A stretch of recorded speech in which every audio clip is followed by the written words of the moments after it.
Welcome to this video, about part of AC500 controller basic training course.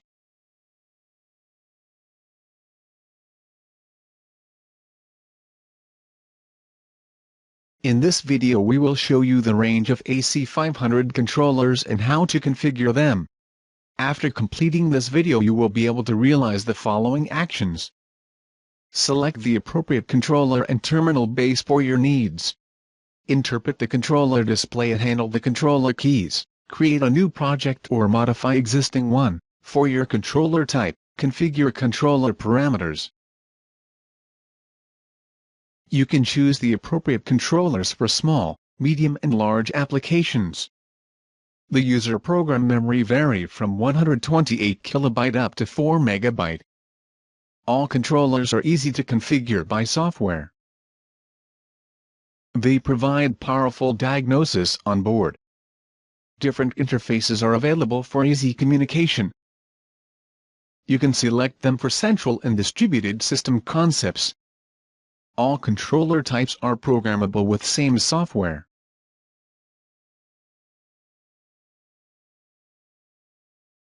Depending on your needs, with regard to performance class and memory size, you can choose from different controllers. The range starts with compact controllers with integrated I/Os. Some of them provide Ethernet connection on board. The next modular controllers provide different fieldbus and network connections. Most of them, Ethernet connection on board. All controllers can be extended with I/O modules. For all controller types you will use the same PS501 engineering software.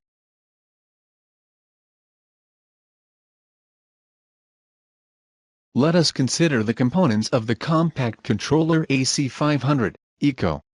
The LEDs show the status of controller and onboard I/Os. The onboard I/Os are to be wired to this terminal block. Additional S500 I/O modules can be connected to the controller on the right side.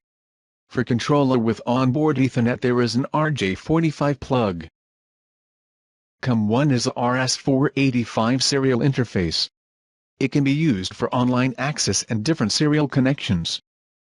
The program execution can be controlled by a switch.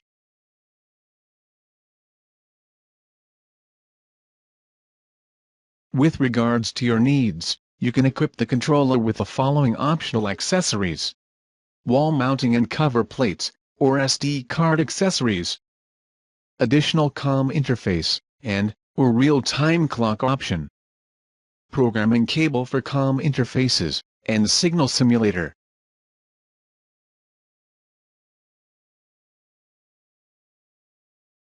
Modular controllers and communication modules are mounted on a terminal base. Terminal bases with 1, 2 or 4 slots for communication modules are available. If you don't need any, use a module TA524 for covering the slot.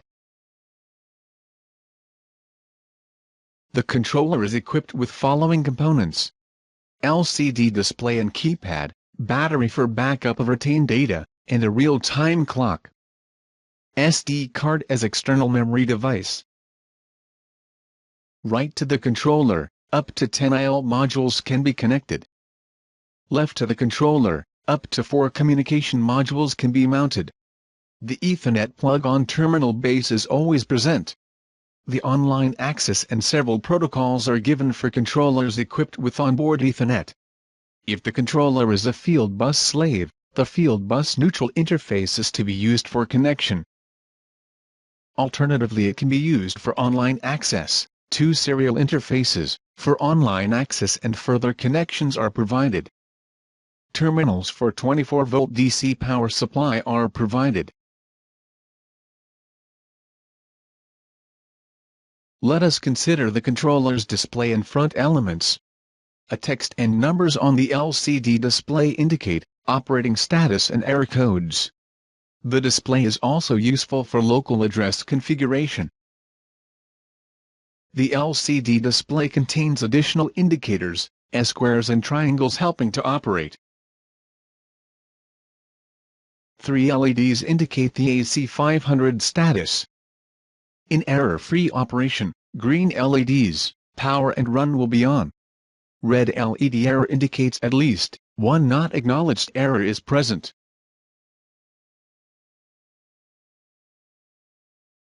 You can use the keypad for local operation.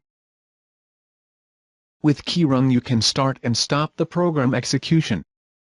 With key val you get system information.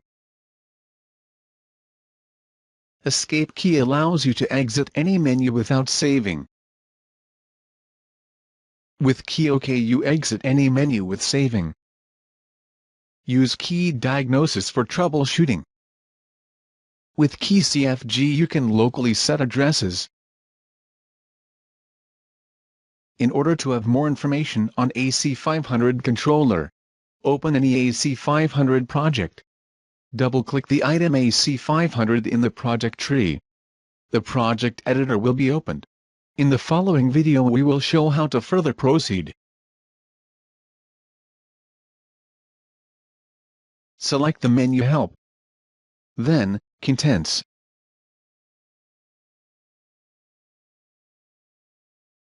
The Help window will be opened. Click the item Target System, and then AC500/S500. By the way, you can adapt the window size. Select the item Hardware AC500 and then CPUs. Now you can select the appropriate type from the list. Select the item Terminal Bases and Terminal Units to get more information. The controller display can be used for troubleshooting. In case of an error, the error class and error number are displayed. In this example E3 indicates a light error. The number 8 is indicating that one component is missing. To get a detailed information for the error, push repeatedly the key diag for diagnosis. For each error, up to 4 detailed information is given. You can leave the menu by pushing Escape key for, without error acknowledgement, or the key OK for, with error acknowledgement. In the next step you will see where to find the error description in the Help menu of your project. In order to find the error code, open any AC500 project. Select the menu Help, Contents. In the following video we will show how to further proceed. Click on the item Target System, and then AC500/S500. Select the item System Technology of the AC500 CPUs, and then the Diagnosis System in AC500.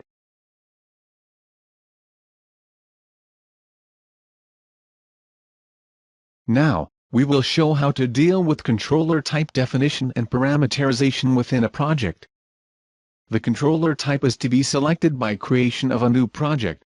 Open the Control Builder Plus by double-click at its icon. In the following video we will show how to further proceed.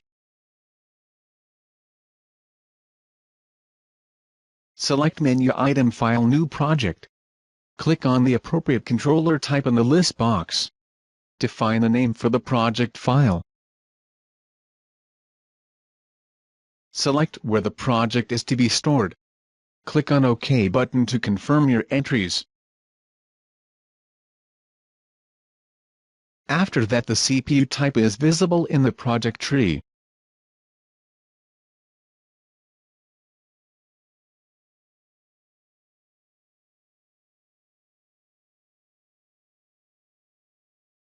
Sometimes the existing project has to be adapted for another controller type. Open the existing project and save it as a new one. In the following video we will show how to further proceed.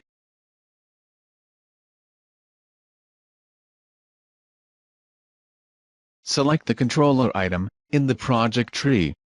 Then click right on it. Select the item Update Device from the menu. The device box is visible. You will find there all controller types available. Select the appropriate type.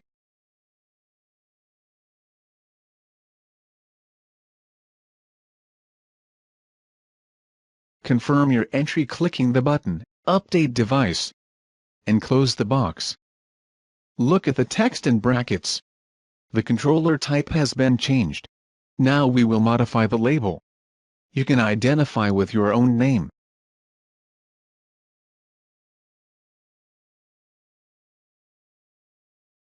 Now the modification is done.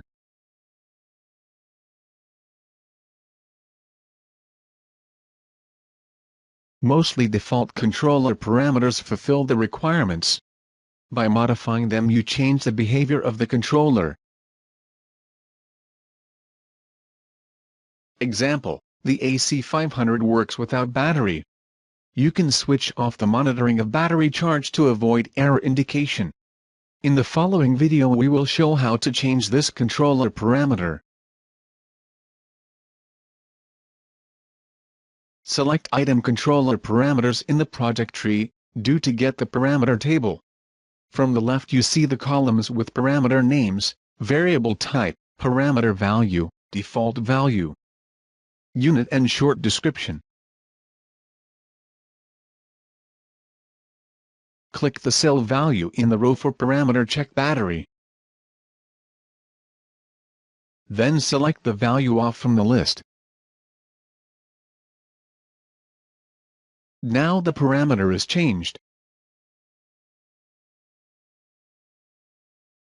Finally we will show how to find detailed controller parameter description. Click the Control Builder plus Help menu and select the item contents. Select the AC500 CPU parameters from the list. And check the different parameter configuration available.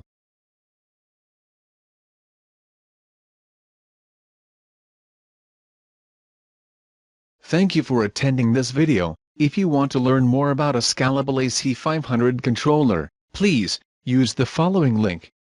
Or if you have an additional technical questions, you can contact our helpline support. For general comments and questions about this video, don't hesitate to contact us.